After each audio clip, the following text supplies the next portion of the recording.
Check us out, New Mexico. It's the Big Bright Idea here on the U Sports Report, where we pose a question or interesting fact. We have a discussion and or debate about it. This week, the question is, are dominating teams ruining sports? What do we mean by that? Let's take a look at it. The Golden State Warriors, 73-9. They won last year's NBA championship, and there's possibility that they could do this one. A lot of people are saying Golden State is ruining it because they were able to dominate so much in the game. We look at the New England Patriots, who won a Super Bowl a couple years ago. What are they going on, like 7 division titles in a row? The New England Patriots are always either in the Super Bowl or at least the AFC championship game. Yeah. We look at Tiger Woods in his heyday. Tiger Woods really changed golf. Before, a player wasn't as dominant as Woods had been, maybe since the Ben Hogan, Arnold Palmer, Jack Nicklaus times. But since then, the pressure that comes on a little bit of younger players like Spieth, like McIlroy, to dominate and to maintain that. We can go from that to Serena Williams, who has just been dominating in the world of women's tennis for a while.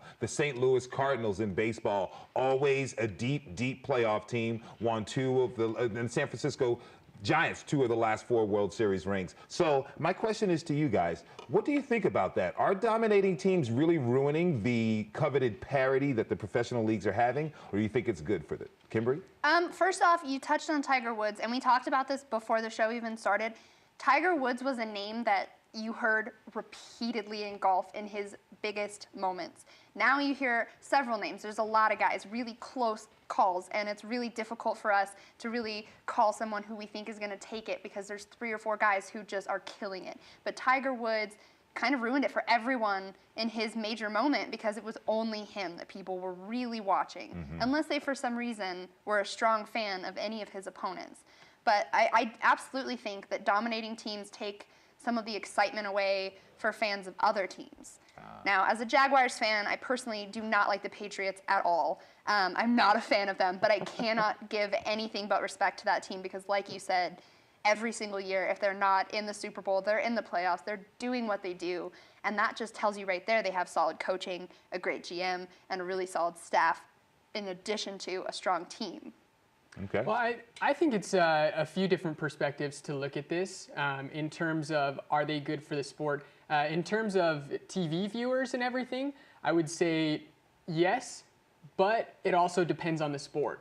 Because you know when Golden State is playing, people are turning on that TV. They want to see that three-point barrage that the Warriors tend to put on seemingly every night. You know, also the same thing with Tiger Woods. You know, I personally became a fan of golf when Tiger was in his heyday. He was the one that attracted me to the sport, that, you know, not necessarily made it cool to play golf, but just him showing his dominance, I thought that was incredible. Now, when you transition to other sports, mainly the UConn women that have just, I don't think they've lost, I don't know, in like 7 years. It's been like 2 years since I could be wrong, but it's been a while. You know, I mean, in the first place, there's not a whole lot of people that watch women's college basketball. And when you know that UConn's going to go out there and win by 30 points, of course these people aren't going to watch. So as a consumer, I think it really depends on the sport, and not just the sport, but the type of style of play that the team plays with. Okay, so you're saying that the product that gets put out there by the NCAA and all the professional sports leagues has potential to be diminished, dependent upon the sport it is and the style of play. Correct. Okay. Correct. I understand that. That makes a lot of sense. But what do you think about as far as the record books? America, look, we love a champion. And not only do we love to win the dramatic, tight game where someone has to pull themselves up and grit, but we also love the dominating teams, the teams that show that are relentless in actually pummeling the other squads. A lot of people say the 1985 Bears, possibly one of the best football teams ever. Why? Because they went out there and kicked the butt of every team they actually played. So let's look at a sport where parity seems to be at the ultimate highest level, professional football.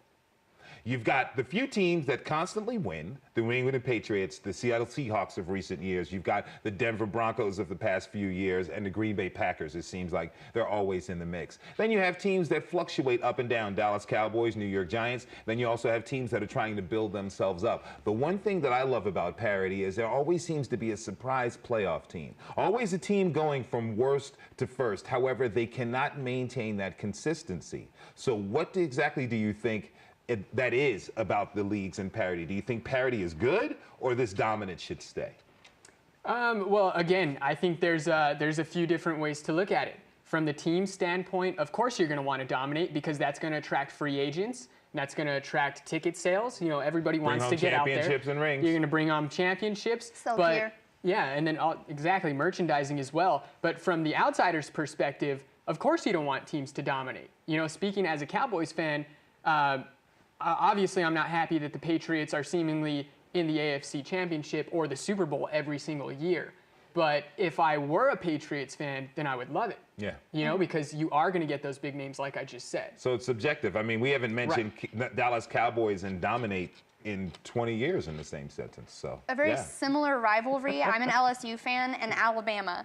LSU and Alabama have always been neck and neck in the SEC for football. They have always been incredibly close.